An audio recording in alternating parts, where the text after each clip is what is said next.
The first bullet missed his head by less than an inch. It screamed past Jack Callahan's ear like a furious hornet, tearing a strand of his dusty blonde hair before burying itself in the wooden post behind him. The sound was sharp, metallic, and final, the kind of sound that told a man he had just been given a second chance at breathing. Jack didn't waste it. He dove behind the half-rotted water trough, the wood splittering under the next volley of gunfire. The air was thick with the smell of gunpowder, hot iron, and the faint copper tang of blood. Someone else's, not his. His heart pounded so hard it felt like it might break through his ribs, but his hands were steady. They always were when the world turned violent. From the other side of the street, the McCreedy Gang was fanning out, their boots kicking up clouds of ochre dust that swirled in the late afternoon sun. 6 of them, all armed, all grinning like wolves who'd finally cornered the stag they'd been hunting for months. "Come on out, Callahan," one of them shouted, his voice dripping with mockery. "We just want to talk." Jack's jaw tightened. He knew exactly what kind of talk they meant.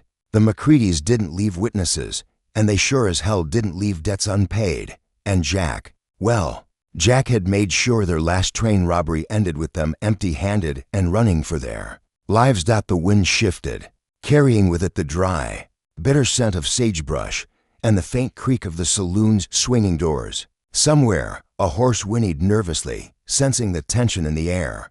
Jack's eyes flicked to the far end of the street, the only way out. But between him and freedom stood 6 men who'd like nothing better than to see him face down in the dirt. He could feel the heat of the day still radiating off the ground, baking through his boots. Sweat trickled down the back of his neck, but his mind was cold, calculating. He had 3 bullets left in his Colt, 3 bullets for 6 men. The odds were bad, but Jack Callahan had never been the kind of man to count odds. The first time he'd faced death, he'd been 17, standing in a canyon with a rifle in his hands and a wounded friend at his feet. He'd learned something that day. Fear was a luxury you couldn't afford when someone else's life depended on you. And right now, his own life depended on keeping his head clear. He peeked over the trough. The McCreedys were spreading out, trying to flank him. The leader, a tall, scar-faced brute named Eli McCreedy, was walking slow, savoring the moment. His eyes were pale and cold like river ice in winter. "You think you can hide forever, boy?" Eli called out. "We'll burn this whole damn street down if we have to." Jack's lips curled into the faintest hint of a smile. "Then I guess I'd better make it worth your while." He moved fast, faster than they expected. Rolling out from behind the trough, he fired twice in quick succession. The first shot caught one of the gang in the shoulder, spinning him into the dust with a howl. The second grazed another's leg, sending him stumbling into a hitching post. The street erupted in chaos. Bullets tore through the air, splintering wood, shattering glass. Jack ducked behind a rain barrel, the stench of stagnant water filling his nostrils. He could hear his own breathing, harsh and ragged, but his mind was already working the angles. He spotted a narrow alley between the general store and the blacksmith's. If he could make it there, he'd have cover and maybe a way to circle round behind them. But it meant crossing open ground under fire. He didn't hesitate. The moment he broke cover, the world slowed. He could see every detail, the way the sunlight caught the dust motes in the air, the twitch of Ellie's finger on the trigger, the glint of sweat on a gunman's brow. He ran low, boots pounding the hard-packed earth, the sound of gunfire roaring in his ears.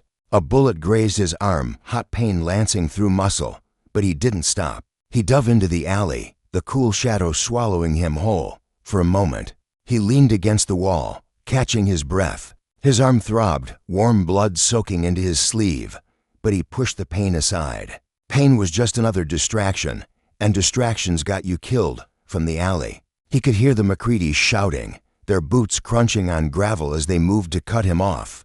Jack's eyes scanned the ground, a broken crate, a rusted horseshoe, a length of chain. Not much to work with, but then he saw it, the ladder leading up to the blacksmith's roof. He climbed fast, ignoring the sting in his arm. From the rooftop, he had a clear view of the street and of the gang below. They were bunched together now, scanning the alley, their attention fixed on where they thought he'd be. Jack took a deep breath, steadying himself. The sun was dipping lower, casting long shadows across the town. The air was heavy with tension, the kind that made your skin prickle and your stomach knot. He raised his Colt, sighted down the barrel, and squeezed the trigger. The shot rang out like thunder. One of the McCreedys dropped instantly, his gun clattering to the ground. The others spun, firing wildly, but Jack was already moving, leaping from the roof onto the awning of the general store, then dropping into the street behind them. The fight was fast, brutal, and close. Jack moved like a man possessed, every motion sharp and deliberate. He disarmed one, slammed another into a wall, his fists and boots doing as much damage as his gun. Dust and blood mixed in the air, the shouts of the gang turning to curses, then to cries of pain. When it was over, 4 of them lay groaning in the dirt. The rest had fled, limping and bleeding, their courage spent. Eli McCreedy was the last to go. He stood there for a long moment, chest heaving, eyes locked on Jack's. Then he spat into the dust and backed away, disappearing into the shadows at the edge of town. Jack stood alone in the street, the setting sun painting the sky in shades of fire and gold. His arm ached, his shirt was torn, and his breath came in ragged gasps. But he was still standing. The wind picked up, carrying with it the scent of sage and the distant cry of a hawk. Jack holstered his Colt, his gaze sweeping the empty street. He knew this wasn't over. Men like Eli McCreedy didn't forget. But for now, the town was safe. And for now, that was enough. He turned and walked toward the saloon, the dust swirling around his boots, the weight of the day settling on his shoulders. Somewhere deep inside, he felt the familiar burn, not of fear, but of resolve. Because Jack Callahan wasn't just a survivor. He was a man who finished what he started. The saloon doors swung shut behind Jack with a hollow thud, muting the dying echoes of the street fight. Inside, the air was thick with the smell of stale whiskey, cigar smoke, and the faint tang of sweat from men who'd been sitting too long in the same place. Every head turned toward him. Some eyes were wide with relief, others narrowed with suspicion. In a town like Dry Creek, a man who could take on the McCreedy Gang and walk away was either a hero or a problem, and sometimes both. Jack didn't care which they thought he was. He crossed the creaking floorboards to the bar, his boots leaving faint prints in the dust that had settled even here. The bartender, a weary man with a face like sun-cracked leather, poured a shot without asking.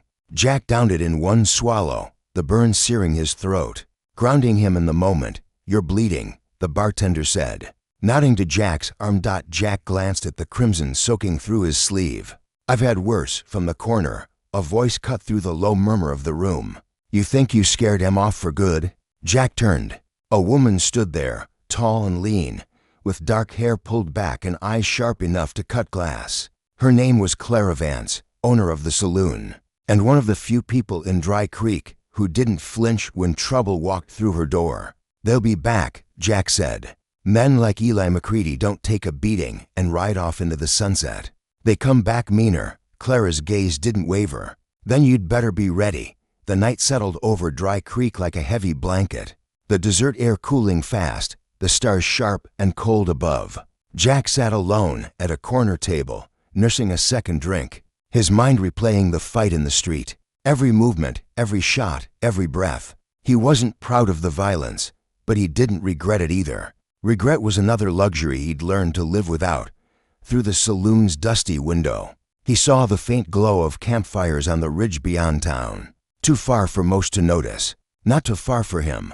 The McCreedys were out there, watching, waiting. By dawn, Jack was already in the saddle. The desert stretched out before him in endless shades of gold and rust, the horizon wavering in the early heat. His horse, a rangy bay-named Cutter, moved with the easy gait of an animal that had carried him through worse. He didn't ride toward the ridge, not yet. Instead, he headed south, toward the dry riverbed where the land dipped low and the mesquite grew thick. He knew the McCreedys would expect him to hole up in town, maybe fortify the saloon or wait for them to make the first move. But Jack Callahan didn't wait for trouble. He went looking for it. The sun was high when he found the first sign, a boot print in the dust, fresh enough that the edges hadn't yet crumbled. Then another, and another, a trail, leading toward a cluster of boulders that jutted from the earth like the bones of some long dead. Beast. Jack dismounted, tying Cutter to a scrub of mesquite. He moved quietly, every step measured, his Colt loose in his hand. The air was still, the only sound the faint buzz of cicadas. He rounded the largest boulder and froze. Two McCreedy men sat by a small fire, their rifles leaning against a rock. They were laughing, passing a dented flask back and forth. Jack stepped into view. "Morning, boys." They scrambled for their guns, but he was faster. 2 shots, 2 bodies hitting the dust. The echoes rolled across the desert like distant thunder.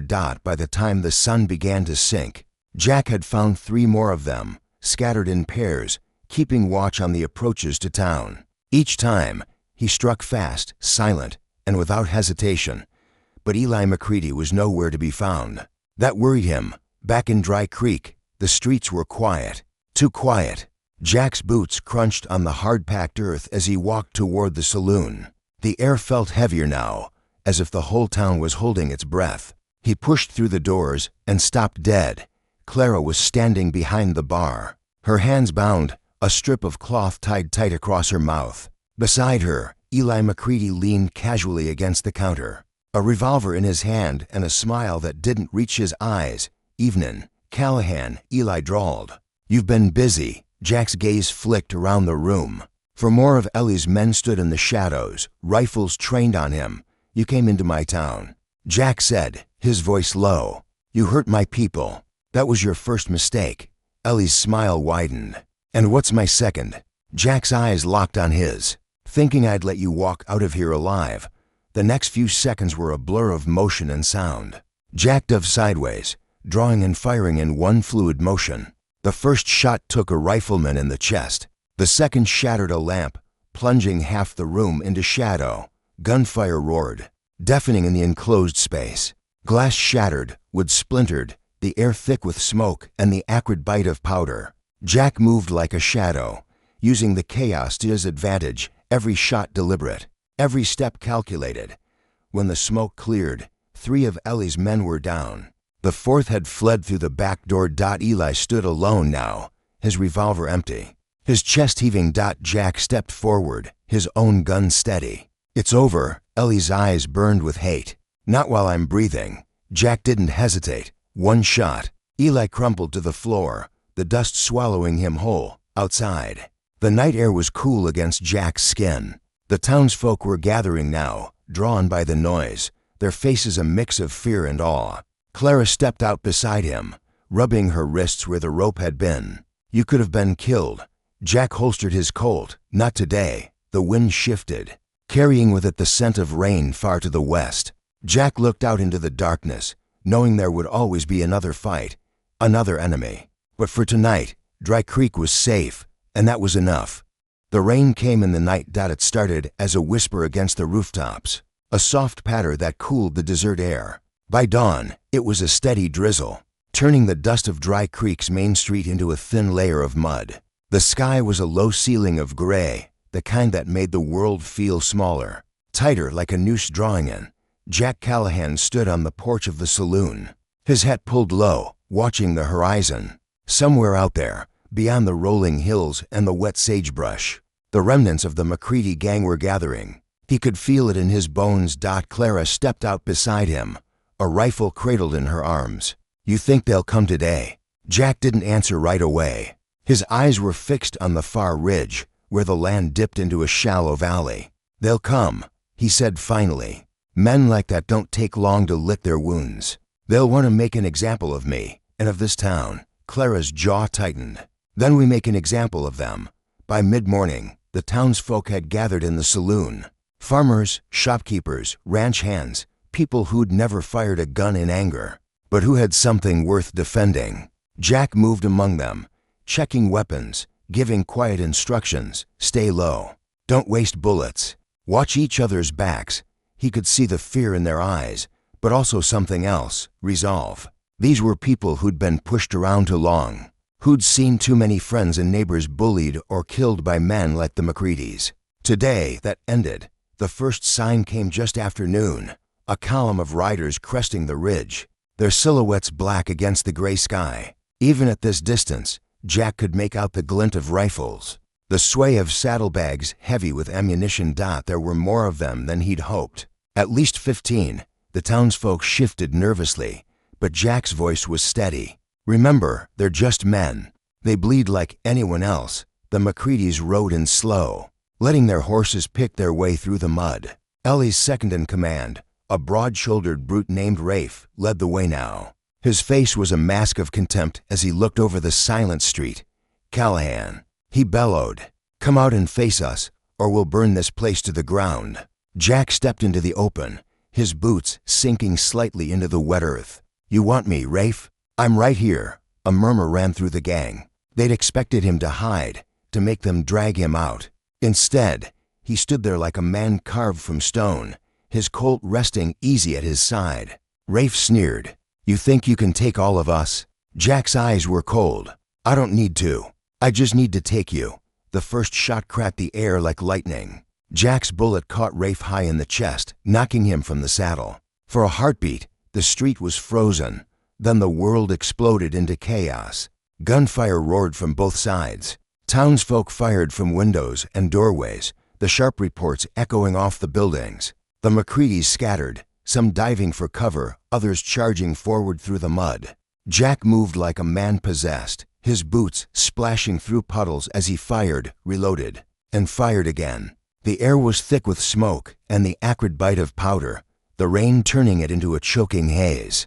A bullet tore through the brim of his hat, another grazed his ribs, but he kept moving, kept shooting. Around him, the townsfolk held their ground, their fear burned away by the heat of battle. Through the chaos, Jack spotted Eli. The gang leader was hanging back near the edge of town, barking orders, his pale eyes scanning for an opening. Jack knew this was it. Cut off the head, and the body dies. He broke from cover, sprinting through the mud, bullets snapping past him. Eli saw him coming and drew, but Jack was faster. Their shots rang out almost as one, Ellie's grazing Jack's shoulder, Jack slamming into Ellie's gun arm. The revolver fell from Ellie's hand, splashing into the mud. Jack closed the distance, tackling him hard. They went down in a tangle, fists and boots and teeth. The fight raw and desperate. Eli was strong, but Jack fought with something more, the weight of every life this man had ruined, every friend buried because of him. With a final, brutal punch, Eli went limp when Jack stood. The street was quiet.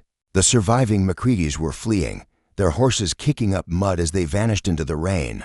The townsfolk emerged slowly, weapons still in hand, eyes wide with the shock of victory. Clara approached, her rifle slung over her shoulder. "It's over," she said. Jack shook his head. For now, he looked down at Eli, lying unconscious in the mud. "But this one's going to stand trial. Let the law have him. Let everyone see what happens when you try to break this town." By evening, the rain had stopped. The air was cool and clean, the sky streaked with the last light of day. Jack stood on the saloon porch again, watching the horizon. Dry Creek was safe tonight, but he knew the West was wide, and trouble had a way of finding men like him. Or still, as Clara joined him, her shoulder brushing his, he allowed himself a rare moment of peace, because for the first time in a long time, he'd fought not just to survive, but to protect something worth keeping. The morning after the battle, Dry Creek woke to a silence so deep it felt unnatural. No gunfire, no shouting, just the soft creak of wooden signs in the breeze and the distant clink of a blacksmith's hammer. Jack Callahan stood in the middle of the street, his boots planted in the drying mud, watching as two men hauled Eli McCreedy toward the jailhouse. The gang leader's hands were bound, his face pale but defiant. "You think this changes anything?" "Callahan," Ellie's voice was hoarse, but the venom was still there. "There'll always be men like me." Jack's eyes were steady. "Then there'll always be men like me to stop them." The jailhouse was little more than a single-room shack with iron bars and a heavy oak door. Sheriff Amos, a man more used to breaking up bar fights than holding dangerous outlaws, looked uneasy as he locked Eli inside. "You sure about this?" Amos asked quietly. "Word'll get out. His boys might come back for him." Jack nodded. "Let him.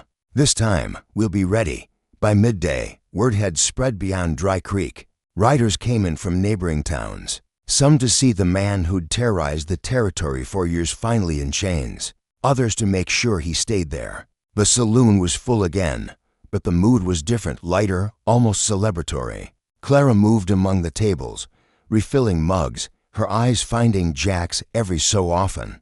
There was something unspoken between them now, forged in the heat of battle and the shared knowledge that they'd stood on the edge and not fallen. "You did more than save this town," she told him quietly when she passed his table. "You gave people hope." Jack didn't answer.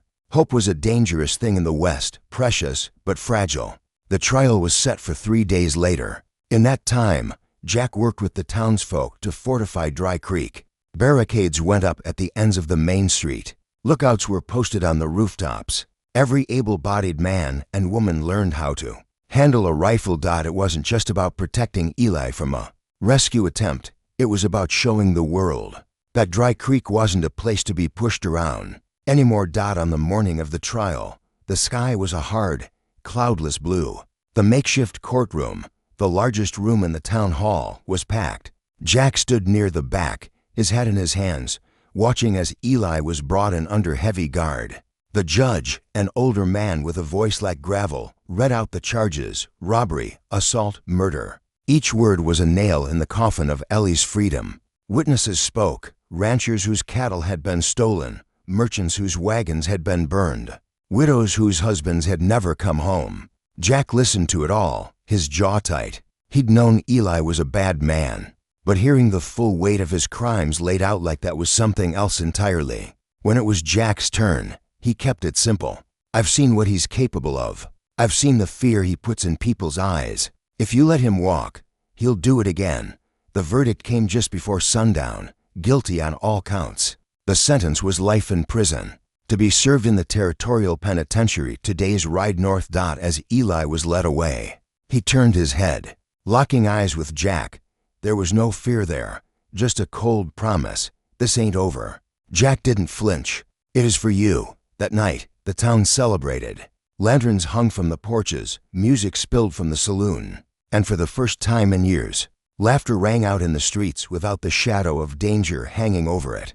Jack stood apart from it all, leaning against a hitching post, watching the people he'd fought for. Clara found him there, a bottle in her hand. "You could stay, you know," she said.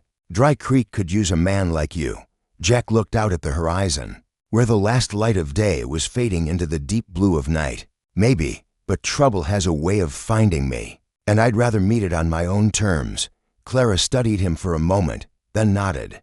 "Just don't forget, you've got a place here." 2 days later, Jack was in the saddle again. Cutter's hooves kicked up small clouds of dust as they left Dry Creek behind. The town was smaller in the distance, but it felt different now, stronger, more alive. The road ahead was long, and Jack didn't know where it would take him. But he knew one thing for certain: whatever waited out there, he'd face it the same way he always had, head on, with a steady hand and an unshakable will. Because Jack Callahan wasn't just a survivor. He was a man who finished what he started, and somewhere out there, the West still had unfinished business.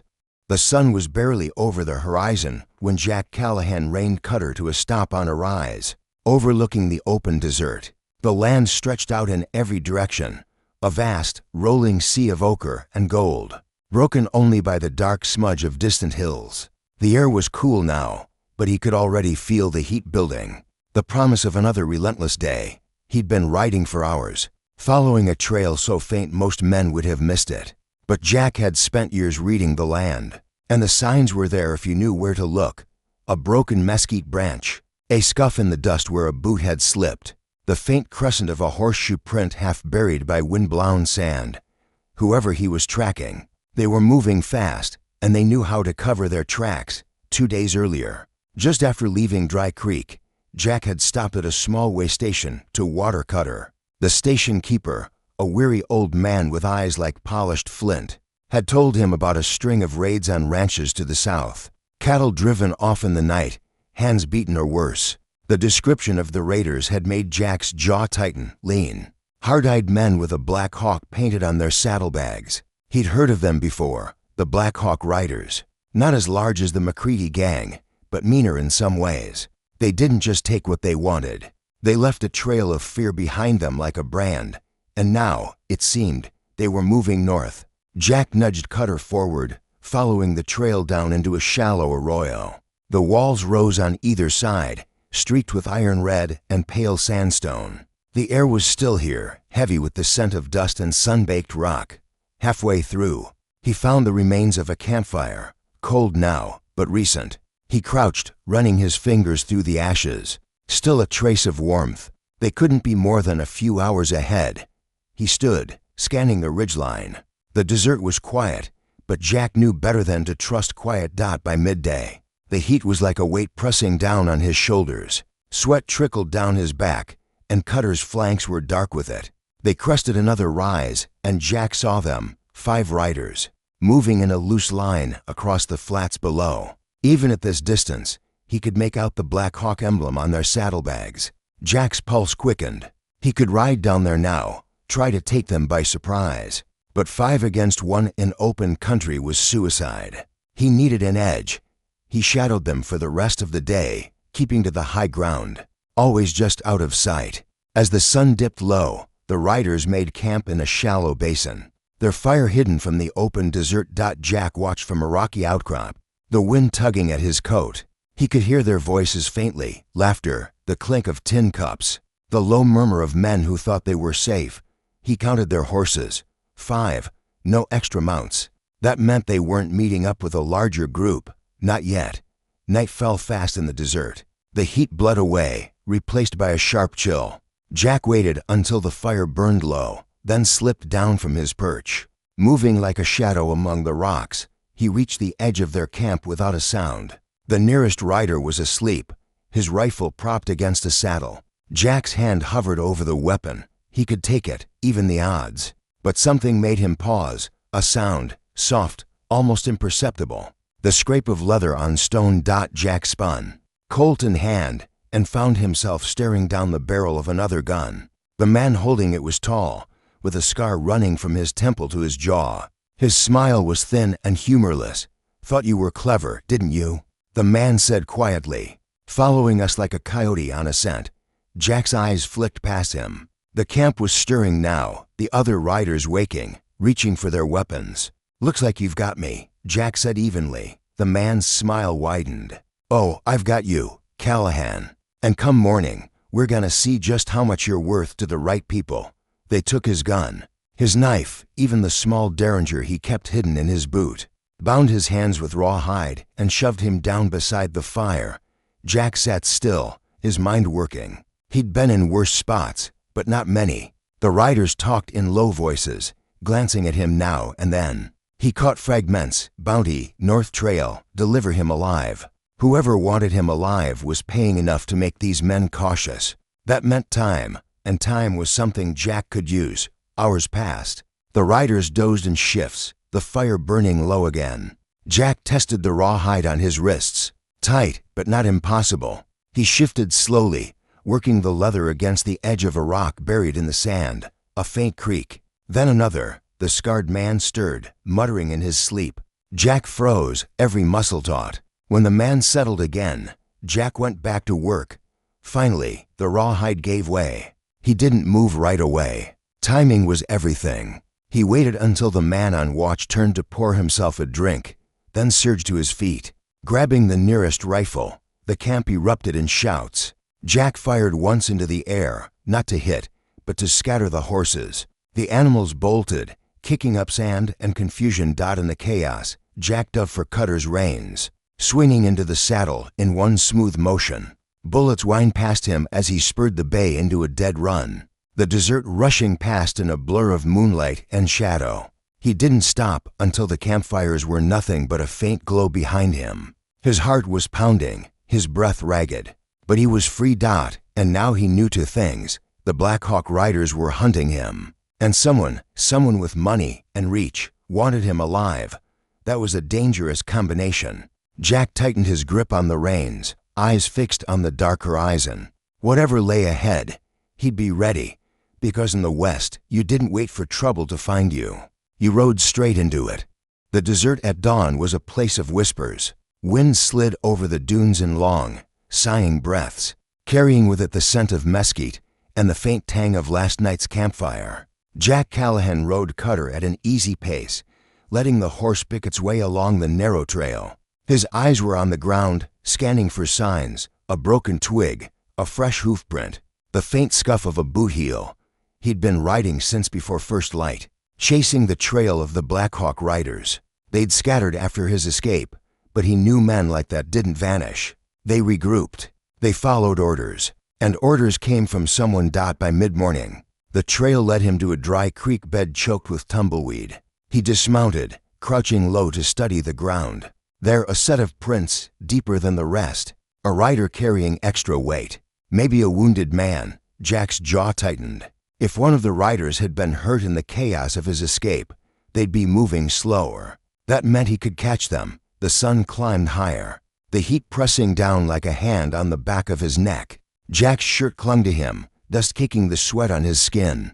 He crested a low ridge and froze, below, in a shallow basin. 3 riders were gathered around a small fire. One of them was the scarred man who'd caught him 2 nights ago. Another was younger, nervous, his eyes darting to the horizon. The third, Jack didn't recognize, but he recognized the saddlebag slung over the third man's horse. Black leather, stamped with a hawk in flight.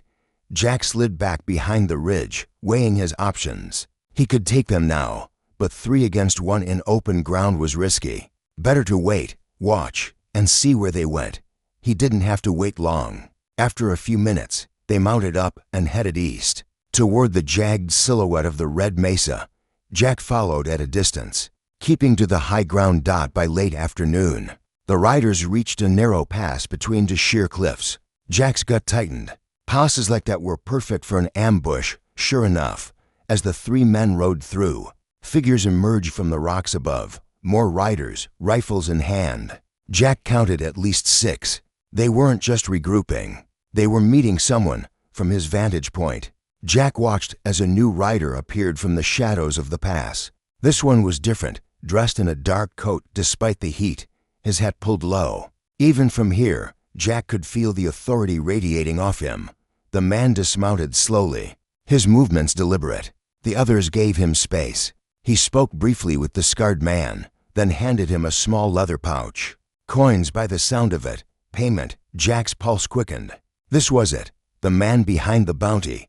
He strained to hear, but the wind carried the words away. Still, he caught fragments. Alive, worth more. North border, north border. That meant they were taking him out of the territory.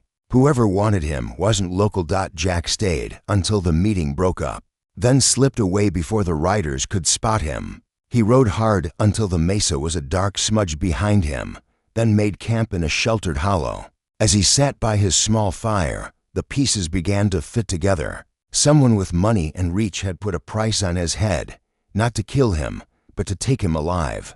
That meant they wanted something from him, information, leverage, or maybe revenge.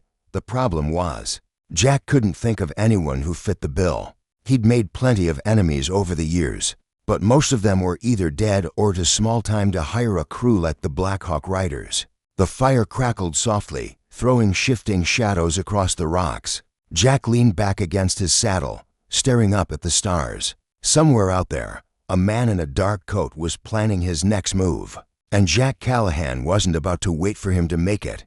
Tomorrow, he'd ride north. The wind off the northern plains carried a bite now, sharp enough to sting Jack Callahan's cheeks as he rode. The land had changed, the endless ochre of the desert giving way to rolling grasslands, dotted with stands of cottonwood that whispered in the breeze. Cutter's breath steamed in the cool air, each exhale a ghost that vanished into the morning light. Jack had been riding for 2 days since spotting the man in the dark coat at Red Mesa. The trail north was clear enough, but he knew better than to think it was safe. The Blackhawk Riders weren't the kind to let a quarry slip away without a fight. By midday, he saw the first sign of trouble, a column of smoke rising from beyond a low ridge. He reined Cutter in, scanning the horizon. Smoke in this country could mean a ranch fire, a camp, or an ambush. He approached slowly, keeping to the cover of the ridge. When he crested it, his jaw tightened. Below, a small wagon lay overturned, one wheel shattered. A mule lay dead in the traces, and beside it, a man knelt, cradling a rifle across his knees. His hat was gone, his dark hair plastered to his forehead with sweat and blood. Jack guided Cutter down the slope, his Colt loose in his hand. "You hurt?" The man looked up sharply, eyes narrowing. "Who's asking?" "Name's Callahan. I'm not with them. Jack nodded toward the horizon. "Blackhawk Riders." The man's expression hardened. "Then we're on the same side." His name was Elias Ward, a trapper and part-time guide. The riders had hit him that morning, taking his supplies and leaving him for dead. "They're headed north," Elias said, spitting into the dust. "Same as you, I reckon." Jack studied him for a moment. The man was lean, weary, with the kind of eyes that had seen too much country and too many bad men. "He'd be useful in a fight. You can ride?" Jack asked. Elias gave a grim smile. "I can fight." They set out together, Elias riding a spare mule he'd salvaged from a nearby homestead. The pace was slower now, but Jack didn't mind. 2 guns were better than 1, and Elias knew the northern trails like the back of his hand. That night, they camped in a stand of cottonwood by a narrow stream. The fire was small, the talk quieter still. "You got a reason for chasing these men?" Elias asked finally. Jack stared into the flames. "They've got a reason for chasing me." Elias didn't press. In the West, a man's past was his own until he chose to share it. The next day, the land tightened into a narrow canyon, the walls rising steep and close. Jack didn't like it. Too many blind corners, too many places for riflemen to hide. Halfway through, Cutter's ears flicked forward. Jack felt it too, that subtle shift in the air, the way the silence seemed to press in, ambush. He said quietly. The first shot came from the left, splintering rock inches from his head. Jack and Elias dove from their saddles, returning fire toward the flashes in the canyon wall. The fight was fast and brutal. The riders had the high ground, but Jack and Elias had cover among the boulders. Bullets sparked off stone, the air thick with the smell of powder and the sharp tang of fear. Elias dropped one of the riflemen with a clean shot to the chest. Jack took another in the shoulder, sending him tumbling down the slope. The rest pulled back, their shouts echoing off the canyon walls. When the dust settled, Jack and Elias climbed back into their saddles. Breathing hard. "They're getting bolder," Elias said. Jack nodded. "Means we're getting close." That night, they camped high on a bluff overlooking the plains. The stars were sharp and cold above them, the wind carrying the distant howl of a coyote. Jack lay awake long after Elias had fallen asleep, his mind turning over the pieces of the puzzle. The man in the dark coat, the bounty to take him alive, the riders pushing north, somewhere ahead. The answers waited, and Jack Callahan intended to find them, no matter how many men stood in his way. The first thing Jack noticed about Greywater was the smell. It wasn't the clean, sharp scent of open plains or the dry dust of the desert. It was a mix of wood smoke, wet leather, and something sour that clung to the air like a warning. The town sat low in a shallow valley, its buildings huddled close together as if bracing against the wind. A single muddy street ran through the middle, lined with hitching posts and sagging porches. Beyond it, the land stretched north toward the border and whatever waited there. Jack and Elias rode in slow, eyes scanning the faces that turned to watch them. There was no welcome here, only curiosity edged with suspicion. They tied up outside the saloon, the faded sign above the door creaking in the wind. Inside, the air was thick with pipe smoke and the low murmur of voices. A piano sat silent in the corner, its keys yellowed with age. Jack ordered coffee, strong, black, and hot enough to burn. Elias leaned on the bar, scanning the room. "That table," he murmured. "Back corner. 2 men watching us since we walked in." Jack didn't turn his head. "Riders. Could be. Or just men who don't like strangers." They didn't have to wait long to find out. One of the men, tall, with a narrow face and eyes like wet stone, stood and walked over. "You're Callahan," he said. It wasn't a question. Jack sipped his coffee. "Depends who's asking." The man's mouth twitched into something that wasn't quite a smile. "Name's Vance. I hear you've been making trouble for the Blackhawk Riders." Jack set his cup down slowly. "I hear they've been making trouble for everyone else." Vance leaned in, his voice dropping. Word is, there's a man waiting for you across the border. Pays good money for you alive. Pays even better if you're delivered quiet." Elias shifted, his hand brushing the butt of his revolver. "And you're here to collect." Vance's smile widened. "Not today. Today, I'm here to tell you that if you keep riding north, you won't make it to sundown." Before Jack could answer, the saloon doors banged open. A boy no more than 12 stumbled in, his face pale. "They're here," he gasped. "Riders, coming fast." The room erupted into motion. Men grabbed rifles, women pulled children toward the back. Jack and Elias were already moving, pushing through the doors into the street.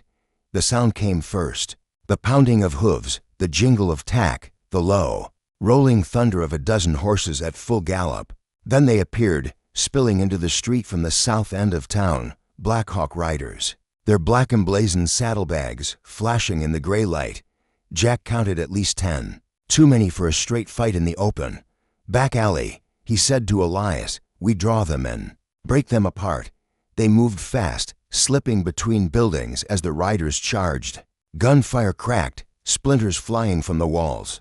Jack ducked behind a stack of barrels, returning fire. One rider went down, his horse screaming as it bolted.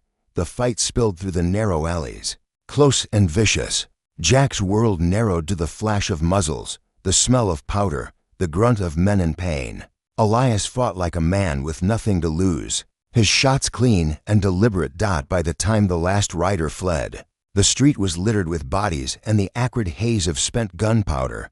Jack stood in the mud, chest heaving, scanning the rooftops. Vance was gone. Elias came up beside him, wiping blood from his cheek. "They're not going to stop," Jack nodded. "No, which means we find the man in the dark coat before they find us." He looked north, past the edge of town, to where the land dipped toward the border. Somewhere out there, the answers waited, and so did the next fight. The wind carried the smell of rain long before the clouds appeared. Jack Callahan felt it in the shift of the air, the way the light dimmed even though the sun was still above the horizon. Cutter's ears twitched, and Elias's mule tossed its head uneasily. They were close now, too close.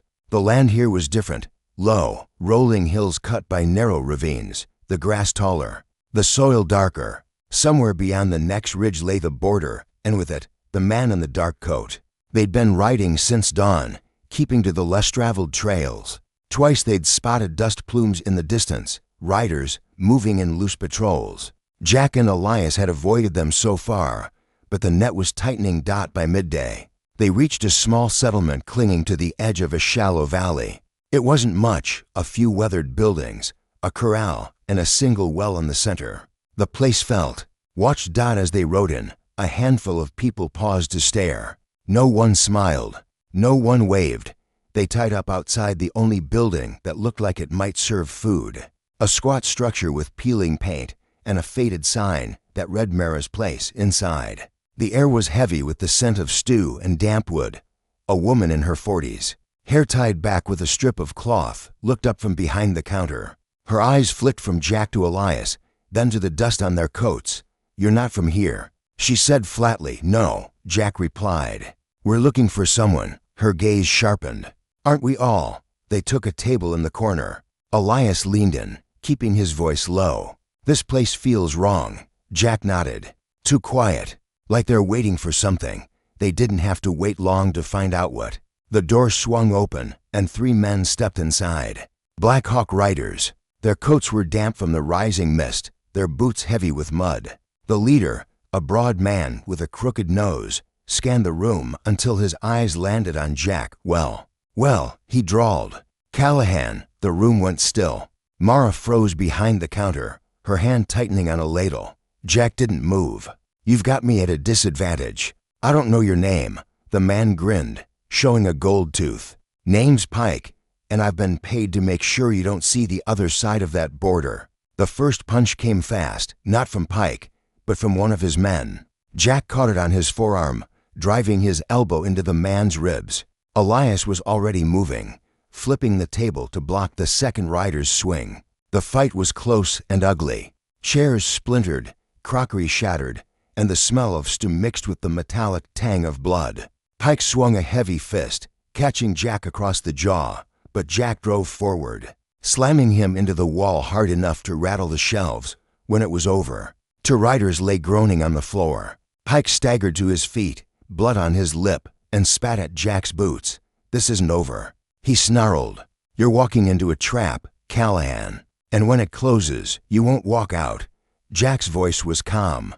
"Then I'll make sure it closes on the right neck." Pike's glare lingered a moment longer before he backed toward the door, dragging his men with him. Mara broke the silence. "You should leave, now, before more of them come." Jack studied her. "You know who's behind this?" She hesitated, then nodded once. "Man in a dark coat.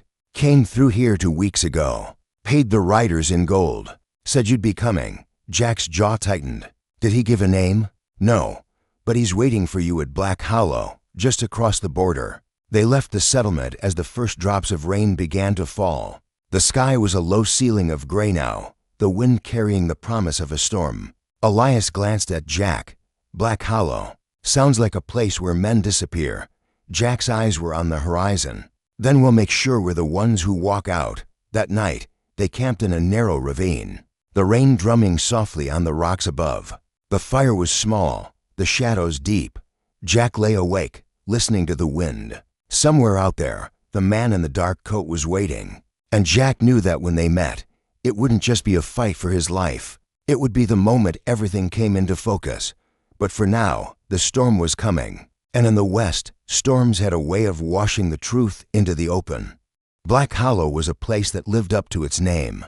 The town sat just beyond the northern border, wedged between two black, jagged hills. The sun seemed to shine weaker here, its light fading before it could touch the muddy street. The buildings leaned inward as if trying to shield themselves from the wind. They were darkened by years of rain and dust. Jack Callahan and Elias Ward slowed their horses as they entered the main street. With every step, the silence grew heavier. Faces appeared in windows, watching them pass, but no one stepped outside. "This isn't a friendly place," Elias muttered. Jack's eyes fixed on the largest building in town, a two-story structure with a faded sign that read the Hollow Lantern. "That's why we're here," he said. Inside, the saloon was dim and close, the air thick with tobacco smoke and the sharp bite of cheap whiskey. Four men sat at a corner table playing cards. Their hands stilled as soon as Jack and Elias walked in. The bartender, an older man with a face carved by years of wind and sun, raised one eyebrow. "Strangers," he said flatly. "We're looking for someone," Jack replied. "Passed through here 2 weeks ago. Black coat. Rode with the Blackhawk Riders." A flicker of tension crossed the bartender's face. "No one here says his name. But if you want to find him, wait until nightfall. That's when he shows himself." Elias leaned toward Jack as they took a table. "That's not a good sign." Jack's voice was low, steady. "I know, but it means we're in the right place." When night came, Black Hollow grew even quieter. The street lamps cast weak, flickering light, and the shadows between buildings seemed to deepen. From their upstairs room in the saloon, Jack and Elias watched the street below. Hours passed before they saw movement. A man in a black coat, flanked by two riders, heading toward the edge of town. "That's him," Jack said. Elias checked his rifle. "We following?" "Not too close," Jack replied. "Let's see where he's going first." The man led them to an old mining road at the northern edge of town. The track wound like a snake into the hills, disappearing into darkness. Jack and Elias kept their distance, their horses' hooves muffled in the damp earth. After half an hour, the road opened into a wide clearing. In the center stood a weather-beaten mining building, its windows glowing faintly. Voices carried through the night, low, deliberate, and dangerous. Jack and Elias dismounted, moving silently to a vantage point near one of the windows. Inside, at least 10 men were gathered. Blackhawk Riders sat cleaning their guns, maps spread across the tables. The man in the black coat stood in the center, giving orders. Jack studied his face, hard lines, cold eyes. He didn't know the man's name, but there was something familiar in the way he carried himself. Elias whispered, "What's the plan?" Jack's voice was ice. "We take him alive, but first we make sure the rest of them are too busy to stop us." They pulled back into the darkness, returning to the edge of town. In an abandoned stable, they spread a map on the dirt floor. Rain began to patter on the roof, steady and cold. "Tomorrow night," Jack said. "We cut their horses loose first. Then we hit them hard and fast. In the chaos, we grab him." Elias looked up. "And if it goes wrong?" Jack didn't hesitate. "Then we fight our way out." The rain kept falling, drumming on the roof through the night. Jack didn't sleep. He knew that when the next night came, everything would change, one way or another. The rain had stopped by nightfall, but the air still carried the weight of it, damp, heavy, and charged, as if the land itself was holding its breath. From the ridge above the old mining building, Jack Callahan could see the glow of lanterns spilling from its windows, casting long, trembling shadows across the clearing. Beside him, Elias Ward checked the load on his rifle. "Once we start, there's no going back." Jack's eyes stayed on the building. "We were past that point a long time ago." They moved like ghosts through the wet grass, circling wide to the corral where the riders' horses were tied. The animals shifted nervously as Jack approached, sensing the tension in the air. With a quick slice of his knife, he cut the lead ropes. The horses bolted into the darkness, hooves drumming against the earth. Shouts erupted from inside the building. "That's our cue," Jack said. They hit the front hard. Elias fired first, shattering the nearest lantern and plunging half the room into shadow. Jack was through the door a heartbeat later, Colt barking in his hand. The riders scrambled for cover, their shouts echoing off the timber walls. The fight was chaos, muzzle flashes lighting the dark, the smell of powder thick in the air. Jack moved with cold precision, every shot deliberate, every step calculated. Elias covered his flank, dropping to men who tried to circle behind. Through the smoke, Jack saw him, the man in the black coat, standing at the far end of the room, barking orders. Jack pushed forward, cutting through the fight like a blade through cloth. A rider lunged at him with a knife. Jack slammed him into a beam and kept moving. Another raised a rifle. Elias's shot took him down before he could fire. The black-coated man saw Jack coming and drew his own revolver. Their eyes locked across the chaos, and in that instant, Jack knew Rourke. He said under his breath, the name hit like a hammer. Years ago, in another town, another fight, Rourke had been the man who left Jack bleeding in the dust, thinking he'd never get back up. Rourke fired first. The shot grazed Jack's side, hot pain lancing through him. Jack kept coming. He fired once, knocking the revolver from Rourke's hand, then closed the distance. They crashed together, fists and boots and fury. Rourke fought like a man who'd survived too many battles to give up now. But Jack fought with something more, the weight of every mile, every friend lost, every wrong that had led to this moment. A final, brutal punch sent Rourke sprawling against the wall. Jack stood over him, chest heaving. "You've been chasing me a long time," Jack said. "Now it's over." Outside, the last of the riders were breaking, fleeing into the night without their leader. Elias stepped into the doorway, rifle still in hand. "You want him dead?" Jack shook his head. "No, he stands trial. Let the law finish what we started." They bound Rourke's hands and dragged him out into the cool night air. The storm clouds had broken, and the moon shone pale over the clearing dot by dawn. They were riding south again, Rourke tied to a spare mount. The land was quiet now, the danger behind them, for the moment. Elias glanced over. "You think this is the last of it?" Jack's gaze stayed on the horizon. "Men like him don't just disappear. But as long as I'm breathing, they don't win." The sun broke over the hills, painting the wet earth in gold. Jack felt the weight of the trail ahead, but also the strange, steady calm of a man who'd faced the worst and walked away standing. Because Jack Callahan wasn't just a survivor. He was the man who finished what he started.